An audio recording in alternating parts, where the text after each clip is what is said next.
Welcome to another broadcast of the Soul of the Everyman on the ArtistFirst radio network. All past shows are archived. You can pick them up at ArtistFirst.com. We welcome your questions and comments to DJ at ArtistFirst.com. Now here they are, Michael and Margaret Lyons. Thank you very much, Z-Man. And yes, we are here. Mm-hmm. It is Margaret and Michael Lyons. And I'm Margaret. She's Margaret. We're just going to move on because you guys know who I am already. And tonight, we have a great topic tonight because tonight we're talking about one of our favorite topics, hate. Oh, dear. Oh, dear. And you guys knew we would get back to hate because we always come around, you know, on the Soul of the Everyman. We like life go in giant circles, and we are back around to hate. But actually, we're not really talking about hate, because I hate. What we're talking about tonight is a different subject, which is related, which is sort of one of the reasons why people hate or why people cling to hate. And you're going to say, you, the guy who didn't identify himself in the beginning of the show, you don't know what you're talking about. People don't cling to hate. People hate. And I hate too. And that's true. We do all hate, but people do cling to it. In fact, you'll notice in most violent ideologies in the world, one of their main drivers is this idea of clinging to hate, and what they're hating is anybody who doesn't believe in their ideology. Well, it's that us and them split again. Right. And it's a very basic human experience. I hate that.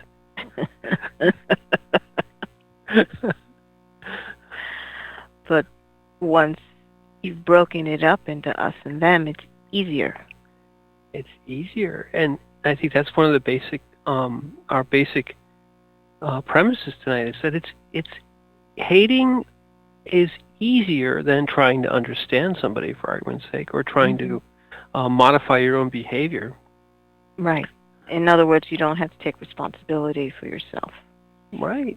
It's an automatic. There was a wonderful metaphor in one of the dystopian novels that I won't mention right now, but it was called The 2 Minutes Hate.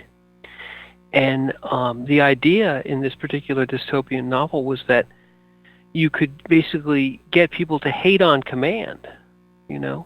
And it was one of the ways they unified their society. They kind of had their enemy, and in this case it was the enemy of the moment, you know, and the enemy of the moment could be changed at almost a moment's notice, day by day. You would say, hate these people, hate those people, and you'd have this very strict, structured, rigid way of hating.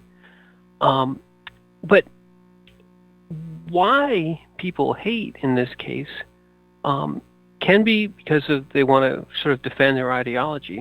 But in our Really Boss graphic that we put up on the website, and it's there right now, and you can go look at it, and it's really worth going and looking at.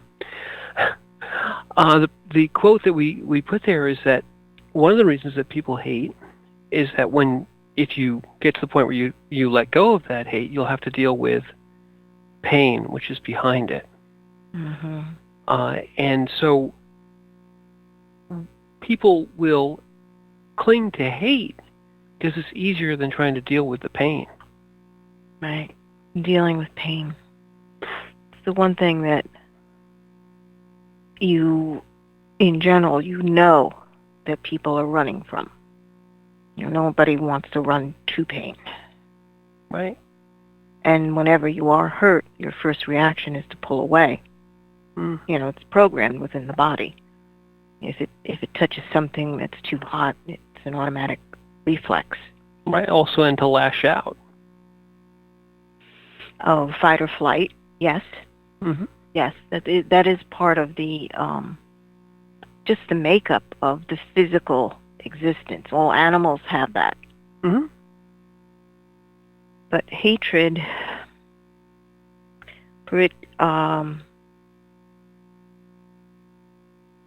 when you're hating on someone or something, you get to focus on it and then attack.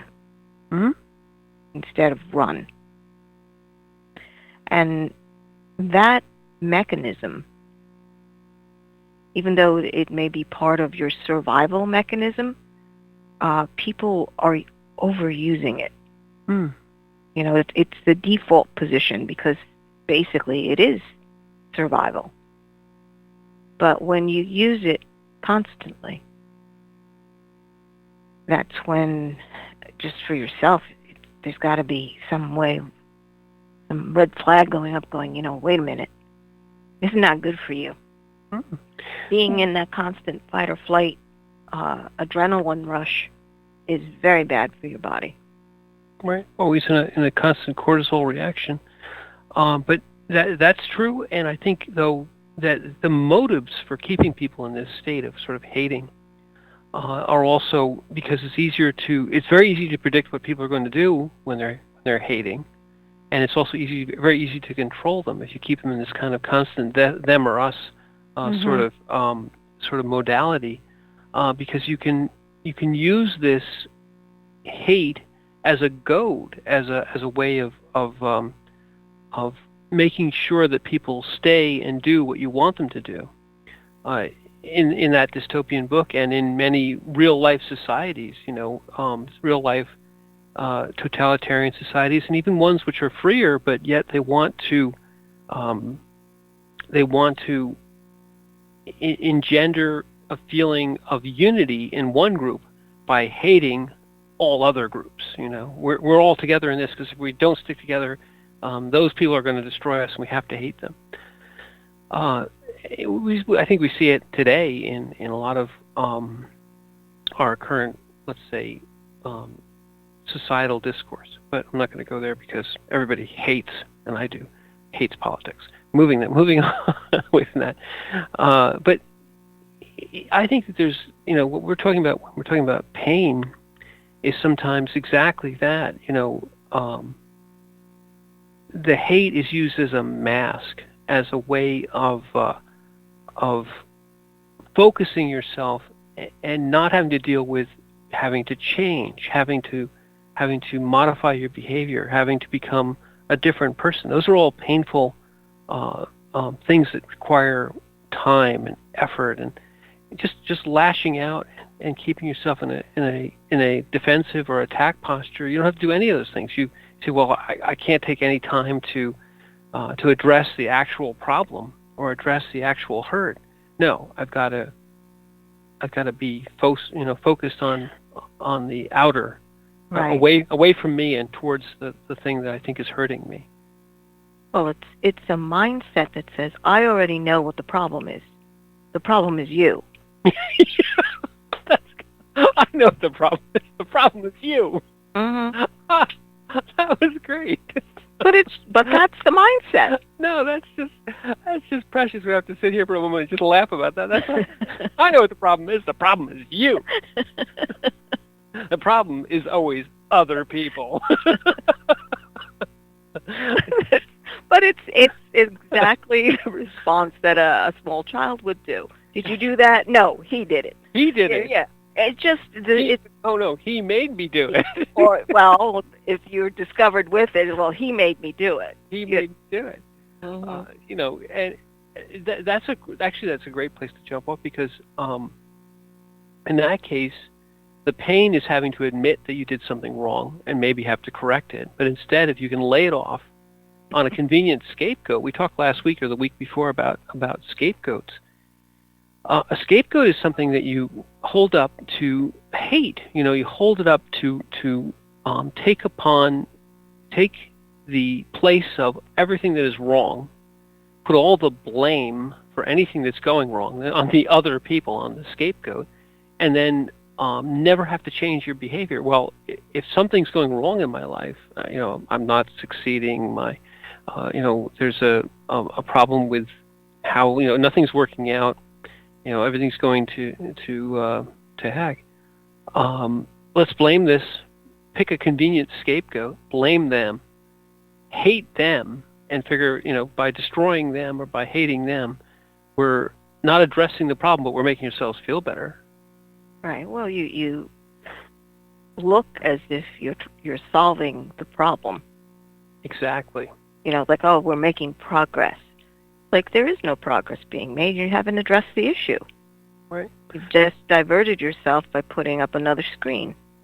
Exactly, and it accomplishes those goals of controlling the group or the person by saying, well, there's nothing wrong with you. The problem is, as you said, other people. There's somebody else who's to blame.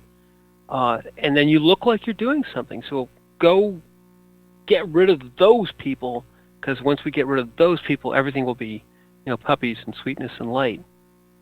And that's the illusion. Yes.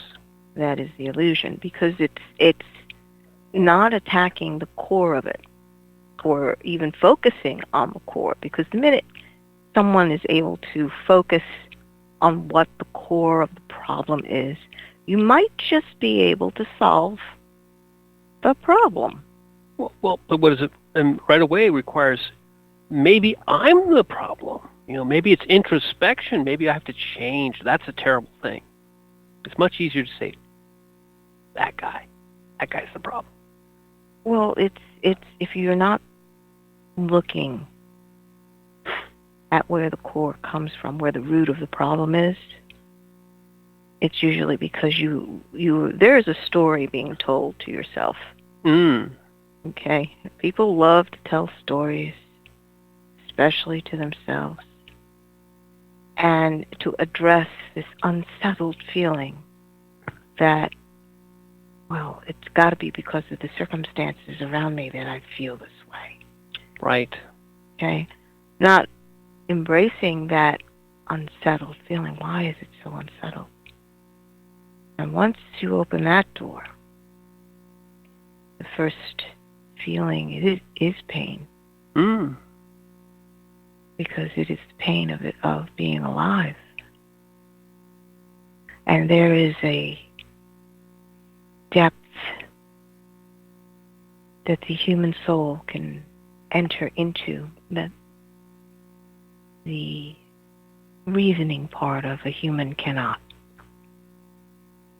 And in that depth is the reality of who you actually are. And that's a scary place, because it feels almost like it's an abyss. Or if you take a step, it's so large, so wide, so tall, so high, that you're not going to be able to grasp it. But your soul understands that. Your mental part can't wrap its head around it. So therefore, it's scary, because I can't... And bad. Well, because I can't wrap my head around it, I can't understand it, reason with it, manipulate it. Therefore, it's unknown. Therefore, it's scary.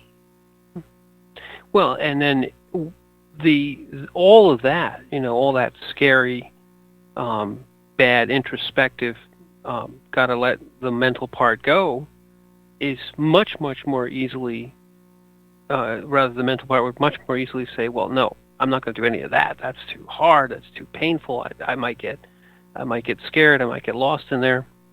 Let's find somebody else to make me happy. Let's find somebody else to blame. Well, it's just the mental part wants to be able to control this, to be listened to be the default authoritarian voice in your head. Okay? And the threat is, well, if I can't understand it, then you're not going to be able to handle it. That's the threat. Yeah. But the emotions, if you go into those emotional parts as well as the unspoken pieces of yourself, there's a strength and depth there that cannot be reasoned. It's how do I say this? It is so much more than just concentrating, making your field of vision so small, like looking in a microscope. The vastness of the field of what you see gives an idea to the depth and the strength of who you are. And that's one of the reasons why I think people become myopic, because they want to be able to control these little fields of operation as opposed to vistas. And understanding you're part of a vista. When you're part of a vista, you have to give over the fact that you can't control it. Yes. And one of the ways that people try to avoid all that is by, as you said, making themselves myopic, either finding a convenient scapegoat, or just rejecting, the idea that anything could possibly have to come from within or change within, and say, I think we were talking about that back, sometime back, about relationships, where when you're going out and trying to form a relationship, the point is not to find somebody whose job it is to make you happy. And if they don't make you happy, then it's their fault. Right. That's another way that you can. It's another way of. It's not really hate, but you're basically putting your happiness, making your happiness the responsibility of everybody else, rather than in any way your own responsibility. When you stop hating, you also have to introspect, and you also have to take responsibility. You have to say, well, maybe it is, maybe it is me. Maybe it really is me who has to change. Maybe it really is me who has to allow themselves to not be in control, and to be vast, and to be to let the uncontrollable force of spirit enter back in, not keep it all out and make sure that it's all very tightly controlled. But so this idea of clinging to hate, or clinging very, very strongly to this mental construct, because hate is a mental construct. Right. Hate is not something that you that doesn't have handles, and doesn't have measures and weights, and you can. Hate is very much something that you can put in a box and say, here's my hate. Open the box, and there it is, and I've got it all together, and I know exactly every piece of it that I hate, and every person that's in the hate box, and it's very, very, very mental concept. Because if you allow yourself to stop hating, realize that you've got to change, there's pain there. There's the pain of growth. If you're going to change, you're going to grow. If you're going to grow, it's a painful process. I think you had a friend who's unfortunately since left us, who you said the only way to grow, this discussion you had with her, one of the pieces was the only way you can grow is through pain. And she argued that wasn't true. People could grow through positive experiences, and it was like, the true growth comes through suffering, through pain, through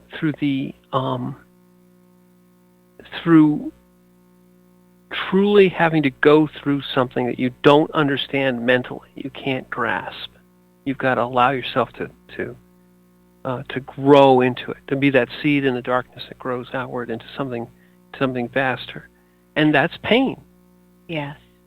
Well, what the back and forth debate was between she and I was that it was you can learn. You should be able to learn in steps, bit by bit, and bite-sized steps, mental bite-sized steps, right? That and learning shouldn't be a painful experience. You don't need to really progress. You don't really need to have pain in your life.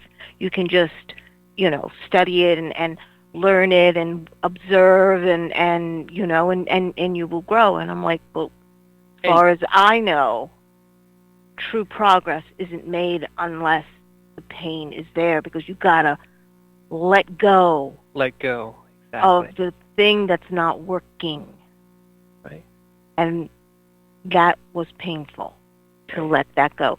it was sort of, what is that? The pack rat that just keeps collecting bits and pieces, where you just keep, I have this, I'm just going to put it over here or there, and never clearing out anything. You couldn't. You mean like hoarders? Hoarders. Right. You can't see what you actually have, and you can't, because everything is just packed into these tight little corners. You can't actually participate in creating anything, because you don't even know what you have. Well, and I think, to go back to your earlier point, the idea that you could grow in incremental, painless steps is a very mental construct. Yeah. And it's taking, instead of saying, well, the hate is how I'm keeping myself sort of safe from any pain, that's saying, well, okay, I'm going to limit, only open my eyes for the tiniest amount, so that I take that little itty bitty mouthful and close my mouth and then just chew on that until I digest the whole thing. And it's basically saying that I control the world, and that nothing comes to me that I don't take a little nibble of at a time and bite, and no new event, no life-altering event can ever touch me. I can always say, no, I'm sorry, I'm not ready for that right now. This tsunami of emotion, just hang on. Next week would be better. Right now, I'm working on this. Right. And that doesn't happen in life. No, and what was interesting is I also know someone who believed in enlightened thinking and expanded thought, and wanted to embrace it all and experience it, and would ask God, let me take steps into this, okay? But so if you don't mind, God, let me experience it one event at a time, one little bit at a time. Don't give me too many. I just want it once, so that I can concentrate on it. Right. So I can control it. And I sat there and I said, I don't know of anybody who really learns that way. Right. That's just, you're in your mental box, and that's all you're going to learn is what you put in that mental box, as if all concepts could be stuffed into this tiny mental box, where, the box only had 2 dimensions. That was the other thing. It's like, what happens when you're talking about dimensional expansion, and all you're operating in is a 2-dimensional sheet of paper? Right. And I think hate is like that. It's a different way of doing the same thing.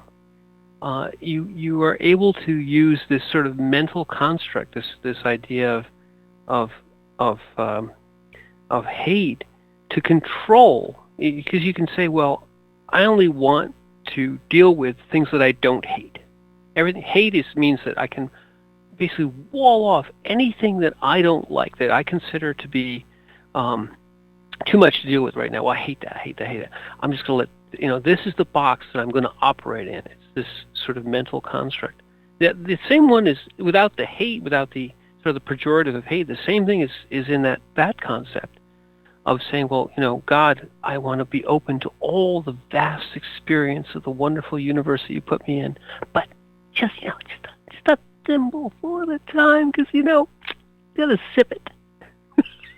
No, the response is always, I really want to experience this, so just give me this one bit here. Right. And I'm like, what are you doing? Right. And our life, and I know, and we've been in too many situations. Life doesn't come to you that way. No. You're given life, and if you're going to live it, it comes at you at the pace of life, which is fast, and it comes at you as large as life, which is vast beyond imagining, and it comes with pain. And if your bargain with God is, I only want to sip it, it's because that's safe. You can never get hurt by this tiny little thimble full of information. It's like, well, it's kind of small. You don't have to deal with it. Again, hate, you can't get hurt because you're pushing it all away, and only the safe little things that you don't hate, which is this tiny little box. It's this idea that if I can just control God, if God would just let me control him, everything would be fine. Sure. There would be no pain if God would just settle down and stop lifing at me at the speed of life. Do you think you could do that, God? Come on. It's funny, but it's true. Well, because when you make it absurd, you say, well, what you're really saying is, God, God, I know, God, you're God and all, but could you just stop lifing at the speed of life? I can only deal with like this much. And God's I'm in overwhelm. I'm in overwhelm, and Yeah. and the problem is you're trying to avoid all of these strategies, funny ones and ones that aren't so funny, are trying to avoid the pain of having to deal with life at the speed of life, that you can't control it, and that you can't you can't limit your growth to a pace that you feel is quick enough. Because again, it's not you who's in control here. Well, that is what we're told, that we are supposed to control our lives and manage it to the nth degree. And if there's a problem, then you obviously didn't manage it properly. Huh. You don't know what the heck you're doing. There's a problem in your life. And, you just sit there and you go, why is it so linear for you that all you got to do is make this, just line it all up, like making a list of things that you got to check off. Why is life like that for you when you've been given so much more? Well, but that's a great point, because that's the other thing. I mean, what we've really kind of fallen into from hate being a mechanism to prevent pain, is that people have many, many different mechanisms that they use to try to prevent pain, and that's another one. Is that you basically say that I would like to only know these tiny little things. I have a list, and if I check something off the list, and then it's done, and whatever's on my list doesn't get done, and it's not things that I have to worry about. Life is not going to invade my list, because my list is the way that I deal with life. So, on that note, life is coming at us at the speed of a commercial from the studio. So we're going to have to go back and take that break, and we'll come back and talk more about pain.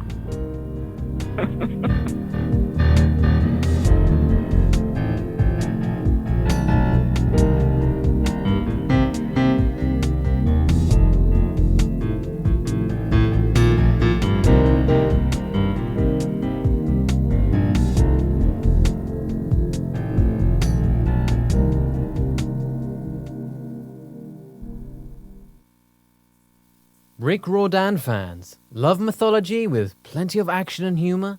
Destroyer's Blood is for you. The new fantasy novel by award-winning author Michael Lines is book 1 of the adventures of Dev Kalian, the Blood series. Follow Dev and his magic sword Betrayer as they are suddenly attacked and forced to return to Olympus to fight in a war they want no part in. The world of men and gods is about to be destroyed by Zeus's ancient foe, and only Dev and Trey can stop him. The conflict never stops, and the amazing twist will have you on the edge of your seat. Act now while the ebook is on sale for only 99 cents. Destroyer's Blood is available on Amazon.com, Barnes & Noble, iTunes, Kobo, and fine e-tailers everywhere. And while you're there, get the free prequel. It's in the blood. Available for a limited time. The Timeless Esoterica radio program with Dr. Bruce is broadcast on the fourth Monday of every month at 8 p.m. Pacific, 11 p.m. Eastern on ArtistFirst.com. We explore topics including the paranormal, alien life, mysteries, conspiracies, hidden history, oddities, and much more. Each show will feature a special guest with exciting and thought-provoking discussion. Always keep an open mind, an open heart, live forever, and remember Dr. Bruce believes in you.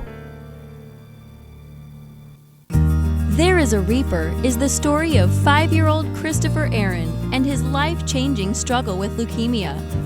Winner of both the Indie Bragg Medallion as well as the reader's favorite silver medal for memoir, There is a Reaper has more than 100 Amazon book reviews and a 5-star rating. It has been described as life-changing, spiritual, a must-read. Just released on Audible and iTunes, this memoir is also available in paperback and on Amazon Kindle for only 99 cents. Get your copy of this life-changing memoir today. Hi, this is Minette Lauren, author of Race for the Sun. Do you believe in guardian angels? Check out Book 1 of my Soul Watcher series. It can be found on Amazon.com or anywhere fine books are sold. Go to www.minettelauren.com, and you are listening to the ArtistFirst Radio Network. The Fat Man Gets Out of Bed is the latest book from Michael Lyons, the award-winning author of There is a Reaper. Featuring 13 original stories, this wide-ranging collection has everything. Forbidden love, gods versus demigods, weird invading aliens, sexy seductive artificial intelligence, and unusual passion between the living and the dead. All set amidst fantastic worlds of pain and loss and boundless joy. From the sublime to the macabre to the bittersweet, The Fat Man Gets Out of Bed will leave you breathless with laughter, brimming with tears, trembling with suspense. Available now on Amazon.com, Google Play, iTunes, Kobo, and fine e-tailers everywhere.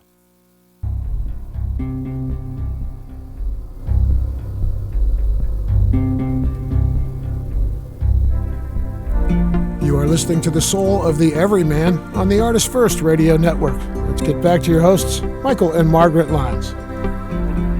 Thank you very much, D-Man. And, and we don't hate the commercial breaks. We have a lot of fun during them.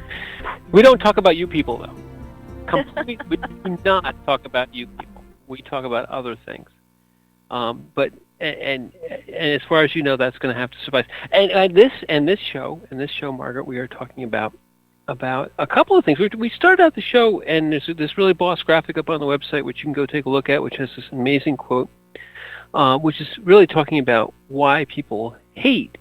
And our premise is in essence, why do people cling to hate? And in fact, what we've kind of done is broaden the topic, and it's really why do people cling to these mental constructs? Hate is one of them. It's a simple thing. When you hate something, it's black and white. You don't have to worry about, whether or not, there's any redeeming characteristics, or whether or not you have to reevaluate, or whether or not you have to maybe find the problem within yourself. No. The problem is not you. The problem is them.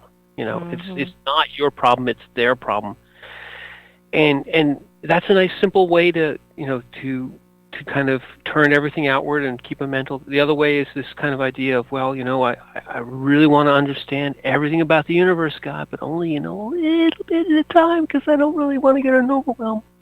And the idea that somehow if we do this, if we put everything, in these books that tell us everything we want to know, and these lists that tell us everything we want to do, and these people that we hate, they're over there and we know it's their problem and their fault, that we can control the big thing, the big God life thing that comes at you at the speed of life and faster than that. And if you don't control it all and hate the right people and do the right things and have the right lists, if you don't do all that, you're doing it wrong, and life's just going to bowl you over, and you're going to be in pain, and you might learn something, which would be terrible.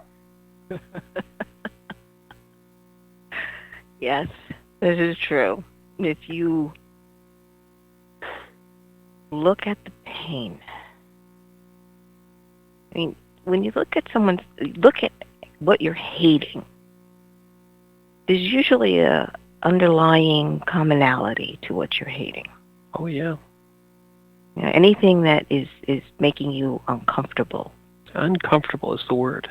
Mm-hmm. Because the big thing, what is the phrase? It's not in my comfort zone. Mm-hmm. You know, and you have to have what was going on in colleges? The safe zones. yeah. Oh, yeah. You have to have a safe zone to do free thinking in. Mm-hmm. You know, because free thinking has to be well caged. And that stuff gets out. It gets everywhere, and then God knows anything could happen. But that concept that you've got to be in these comfort zones. And what I find fascinating is comfort zones are you're sitting there saying, well, this thought, and it's usually a thought or an event, I've decided is uncomfortable, therefore I hate it. Yes. That process. And it has to be protected. I have to be protected from anything that makes me uncomfortable, and it's your fault. Right. I hate you because you're not protecting me against anything that makes me uncomfortable. And so I am so uncomfortable because I think we had spoken of this in previous broadcast.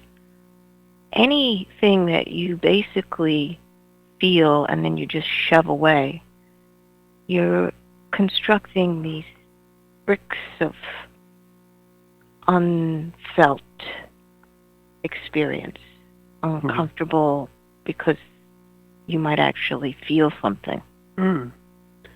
And as you keep shoving these incidences and thoughts and feelings underneath the table, you suddenly built up these walls. Yeah. That is separating you from life. And then depression hits. Well, exactly. You're in your safe comfort zone, and you're saying... But you're uncomfortable. Well, exactly. You know, life doesn't care about your safety zone or your safe comfort zone. And the overarching mental construct is that somehow if we do all these things, hate the right people and keep the right lists and all that other stuff, that somehow life will care. And God will say, oh man, they hate this, that's right. And then they got this right list, and yeah, they got and the symbol of stuff and all. Okay, you're right. We can't life at these people. They're set. And God's like, you know, life, here it comes. Woof. And it does come. And what you are when you are in your safety comfort zone and life actually comes and you can't stop it is unprepared. And you're not just going to be uncomfortable. You may be at the point of being almost at the point of not just overwhelmed, but just beyond the ability to even understand what's happening to you. Well, if you've been residing in the mental realm, and only the mental realm, everything else is going to be confusing to you. Exactly. All emotion, everybody says, oh, well, you can't feel this, you can't feel that, you can't feel... It's something you just can't feel. Right. Remember when we were in Sloan, and I mean, talk about life coming at you at the speed of that. That's life. That's a busload of life. And we saw many folks in the same situation, or as we were there for a couple of years, you would see folks who had just heard the news. You know, my child has cancer. And you'd see the reaction. You know, you were there before. Now you're in a different spot. You're lifing as fast as you can. You're swimming as fast as you can. But you're watching these folks get hit by the first wave. And if they've just been in that comfort zone and not being able and trying to say that everything I'm doing all the right things, so this can't happen to me, the effect on them was devastating. It was the point where they would run screaming out of the room if they could. They many times they did run, in essence, screaming out of the room. They left their children, their families, their wives, everything, just to get away from the pain. You know, the pain of lifing was so bad that they could think of nothing else but themselves and getting away from it. It was that reaction of fight or flight, but it was full on flight. Yes. And this was my own, and I admit it freely, this was my own pet peeve, but I hated it. When being in the rooms in Sloan, you usually had two people or two patients per room. And there's only a thin curtain between you and your neighbor. I hated it when I saw that a parent basically was trying to get out of that room, and they were standing there going, you know, this is my child, this is my son, this is my daughter, I should be here for them. But when they sat on the bed, they couldn't do anything. They realized the helplessness of what it meant to be a parent of a child who's been diagnosed with cancer. There was nothing they can do. And they didn't want to feel that. Mm-hmm. So they would try to do almost anything to get out of that feeling. Meanwhile, their son or their daughter is watching them with these very large eyes. And in that moment, the child surpasses the parent. Because the child knows that you are going through that. And the child comes up to it, feels pity for you, and finds something for you to do. Right. I do remember one of the incidences was a young boy who he was going to have this incredibly dangerous operation the next morning. And his dad had come to stay with him, be with him that evening. And he sat on the bed and just slumped shoulders and like almost a defeated look on his face. And his son looked at him and just said, "Hey, Dad, I really like this video game that they have over in the playroom. Could you go over there and get it for me? And while you're at it, can you stop at the kitchen and get me this particular, some food or whatever?" And he's like, "Oh, okay, I'll go do that." And he understood his dad needed to feel useful, being able to do something. So whenever they were together, he was constantly trying to focus his father in a positive direction. And I sat there and I was like, oh my God, this child knows that this operation may take his life, but he's trying to save his dad. Yeah, and what's happened there is that the person who ostensibly needs the help is the one doing the helping, because they've accepted that life comes at them at that speed, that something has happened to them which has made them grow. It's incredibly painful, but when life comes at you at that speed, you have to ride the pain. You can't hate it. You can't put it in a box. You can't put it in lists. Nothing. It's you, as we were once told. And when it's you, it's you. When it's you, when your life is on the line, you've got two choices: ride the pain or lose your life. Mm-hmm. So these kids, almost without even thinking about it, jump on and ride that pain. And they know as well as anybody else in the whole world that their lives are on the line. They also know that they want to live. And so then you have these folks who come in and they've been spending their whole lives, their whole adult lives, making their lists and having their boxes and hating the right people, and all of a sudden life came out of them out of left field and said, "Hey, remember all the stuff you've been ignoring?" Boom. And they were completely so overwhelmed that the person who actually is on the bitter point of the spear, the child, is the one taking pity on the one who should have spent their life, who should have many more years of experience with growth and with pain, with understanding. Nope. It's all the lists and all the other stuff is blown to bits. It's all smithereens. They're sitting on the bed with their shoulders slumped, and the kid's saying, "Could you get me a drink? Because I know you look like you're feeling kind of useless, and you need something to do. And I can't stand looking at you anymore." Pretty Right? much. And they'd leave and they go, "Oh God, why he's gone? He's just bringing me down. I'm the one who I'm the feeling, of course, is I'm the one who should be getting help. They should be teaching me about life. They should be saying, this is the point where you have to be strong. I went through this. I went through something similar. I know where you are. This is where you have to grow." And no. In that community of children, the cancer wards, they are very old, and they know who they can talk to. Yeah. They will focus in on someone who they understand is not going to run away because they have a question. I think what they really understand is that those people have let pain come into their lives and have learned something from it. And it's a different pain, or maybe it's a similar pain, but they know, because you're not running away, and because you're sitting there and going, "I know where you are," or "I know that this is something I can help you with. I'll tell you what I know, and it'll help you."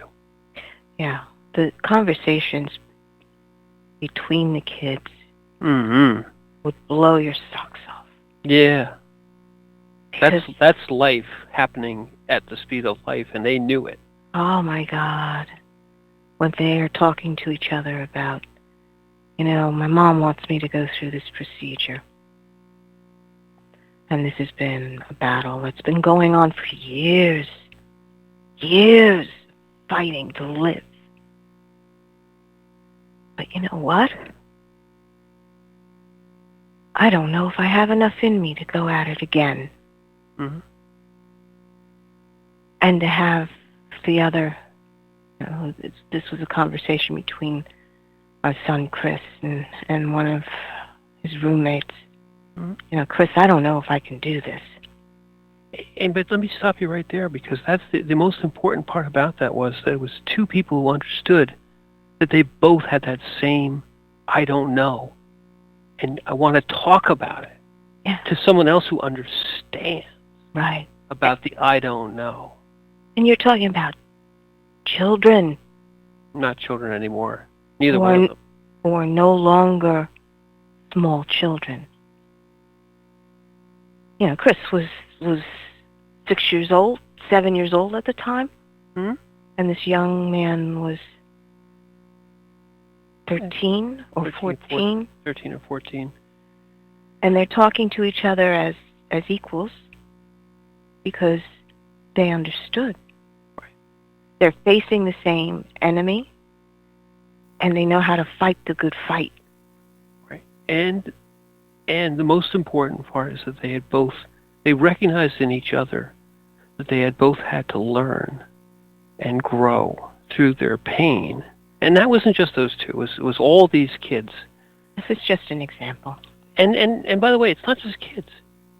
If you let's go back to our premise for a moment, because if you let life come at you, it's painful. It's like being immolated in fire sometimes. But you said it earlier. You will grow.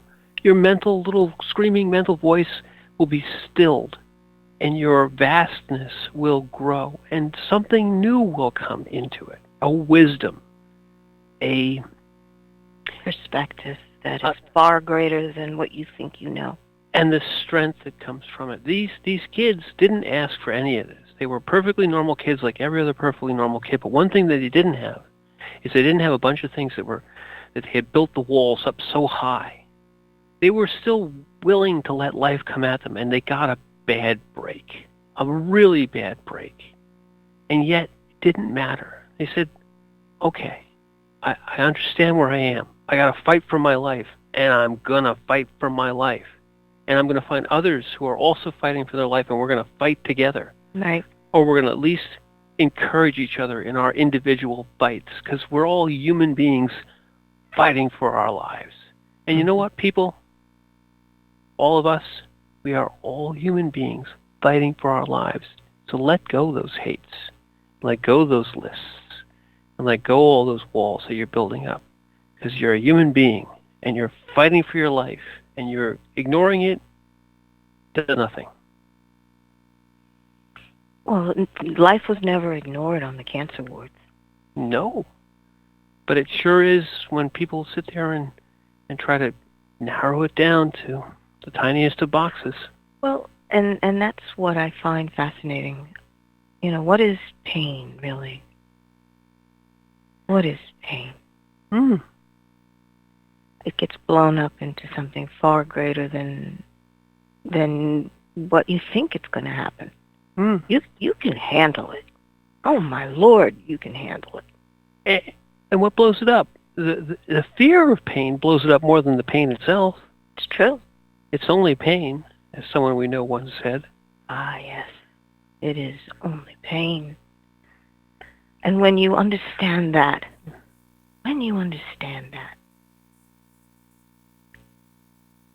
the part of you that understands you more, so much more, rises up in you and laughs.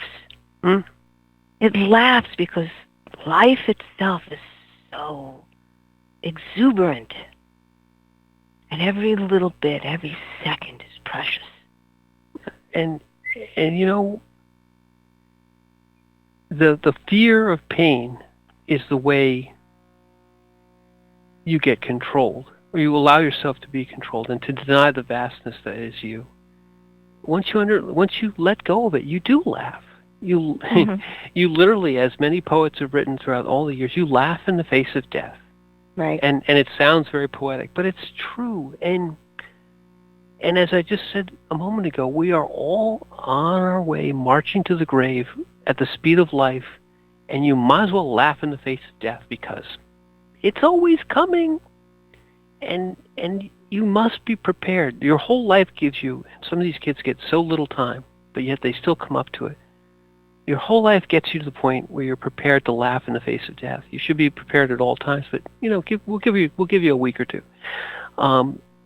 You once you do that, it no longer holds. The fear is gone. You know, the fear of pain, the fear is the fear of death, and the fear of pain, the fear of death. Once it's gone, God, you're free. You're incredibly free, and your wisdom will flow into you like a torrent. And you'll just look at people and go, you know, I don't want those walls and all those things you're doing. They'll look like Lego toys. They'll look like pathetic constructs made of toothpicks. So that's not going to help. And the illusion that you're making that this is going to help, that the hates are going to protect you, and that the walls and the lists and the boxes are all going to protect you. This is all so much child's play, so much illusion. When you take that step into reality, the reality of living, life is it's so much more. And the dimensions that you take steps into, you grow because suddenly you've let go of any fear. Yep. You know, you realize that fear is just holding you back. It's only fear. It's just holding you back.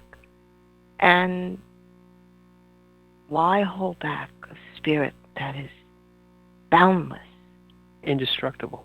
You are indestructible. We all are. And that's, I think, the part that people don't want to realize is that pain is just a way of proving how indestructible you are. You know what I found on those wards, the kids, even though they were fighting for their lives, they understood this. They were not afraid of living. Or dying. They were not afraid of dying. And they attacked life, embraced it, seized it with with such fearlessness and such exuberance. And such fierceness. Yes, that they burn so bright. They understand that if I am to live, I will live in every moment. So whatever it may be, and you don't have to go off and do these fancy, complex, super things. It's simple things, but you do it so completely present that you take that memory that you are making in the moment and you store it in your soul so that it will live forever.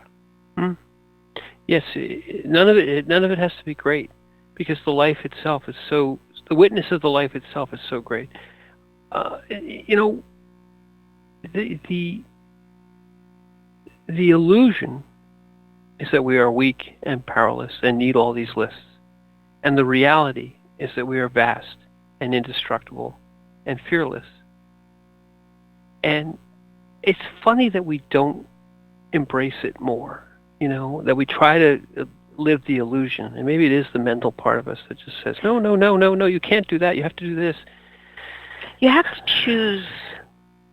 You have to choose to push things away. You have to choose to hate the things that make you uncomfortable. What makes you choose it? I think it's fear. Well, it's that when you first taste life, it opens up pieces of you that you've never even considered existed. And for a lot of people, that is scary. The truth is, you need to walk through that in order to become completely human. Otherwise, you are just run by your reactions. It's one stimulus response after another. Yeah. And like you said, when you're in the existential state, when you're in the cancer wards, or it's just one place, it becomes very obvious. Well, you are living in what most people say is the pain. Right. Because you are making room for the fact that death may be there. I think you're realizing it. And what I'm realizing is that the death of the show is upon us. We're at the end. We are near the end. Anyway, folks, as Margaret said, seize the moment, seize the day, be fearless and vast.